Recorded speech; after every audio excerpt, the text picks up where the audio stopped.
Assalamualaikum warahmatullahi wabarakatuh.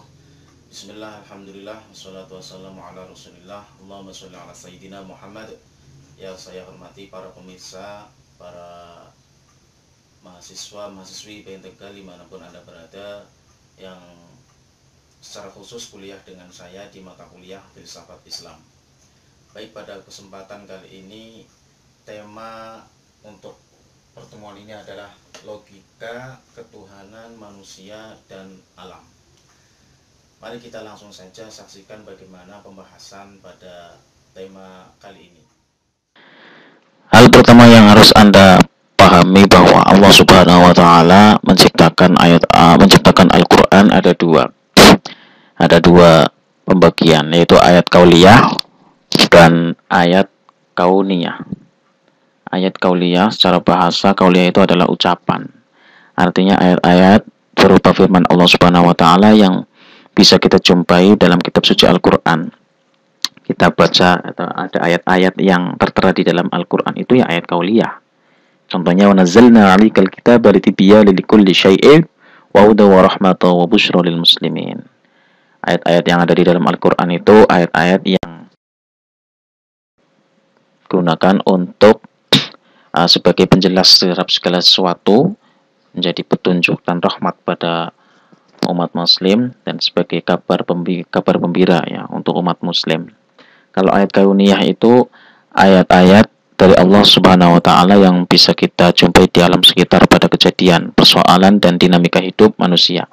Artinya tidak harus tertera di dalam ayat Al-Qur'an secara jelas ya, secara tekstual itu tidak harus. Anda sering menjumpai kejadian yang luar biasa, aneh ya. Ternyata ketika ditelusuri, wah ini sesuai dengan ayat Al-Qur'an ini ya. Ada sesuatu yang ada kekuatan spiritual yang mengantarkan kita kepada Allah Subhanahu wa taala. Itu adalah sebuah kejadian yang fenomenal, dan ini adalah sebuah ayat kauniyah. Allah sudah menjelaskan di dalam ayat Al-Qur'an, yaitu sanurihim ayatina fil afaqi wa fi anfusihim hatta yatabayyana lahum annahul haqq. Akan kami tampakkan tanda-tanda kekuasaan Allah yang ada di alam semesta dan di diri manusia. Al-afaq itu makrokosmos, dan ini mikrokosmos. Coba pembahasan tentang pengaturan hari, pengaturan musim di dalam Al-Qur'an, apakah disebutkan secara jelas? Itu tidak. Tapi itu ternyata bisa kemudian berpikir bahwa ini adalah sebuah yang sangat hebat ya, kejadian yang luar biasa. Nah, inilah kauniyah. Mikrokosmos, hal yang paling kecil tidak bisa dilihat, tapi itu memang ada. Contohnya virus corona. Apakah Anda bisa melihat corona? Tapi Anda yakin ya, dihimbau oleh pemerintah untuk waspada. Apakah Anda melihat virusnya? Ini adalah mikro, hal yang paling kecil.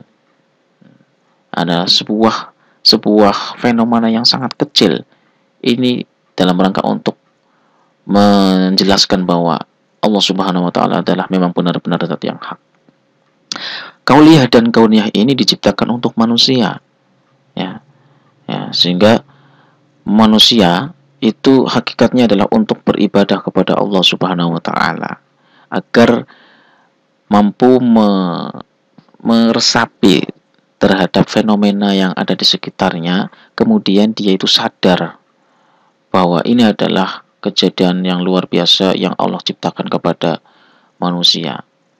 Contohnya ini, wa huwallazi marajal bahraini hadza 'adbun furatun wa hadza milhun ujajun wa ja'ala bainahuma barzakhan wa hijran mahjura. Ada dua lautan yang berbeda, satu asin, satu tawar, tapi itu tidak tercampur. Ini kan sebuah kejadian yang sangat luar biasa.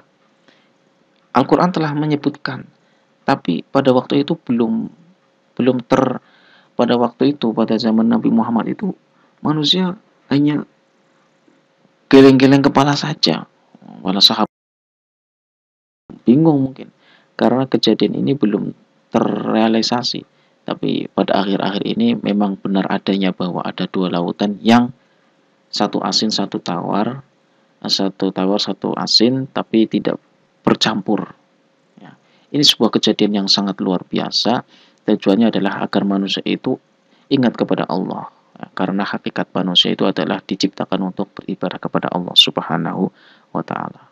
Ini adalah sebuah logika bahwasanya Allah alam semesta kauniyah ini ya, juga manusia, ini adalah sebuah rangkaian kehidupan di dunia ini agar manusia itu bisa berpikir siapa sebenarnya yang menciptakan dirinya itu sehingga menjadi hamba Allah yang kamil, yang sempurna. Penjelasan sanurihim ayatina fil afaqi wa anfusihim ya. Al-afaq itu bisa menelurkan ilmu fisika, biologi, kimia, dan astronomi, segala sesuatu yang ada di cakrawala ini ya. Kemudian anfusihim itu tadi mikrokosmos ya, juga bisa menelurkan ilmu-ilmu yang bersifat sosial, anfus ya. Antropologi, psikologi, ekonomi, hubungan antar manusia. Hubungan antar manusia yang saya campurkan di sini masuk dalam alam dan umum ya. Alam dan manusia bercampur, berbaur di sini adalah untuk mengingat kepada Allah Subhanahu wa taala bahwasanya Allah adalah zat yang paling benar, yang paling hak.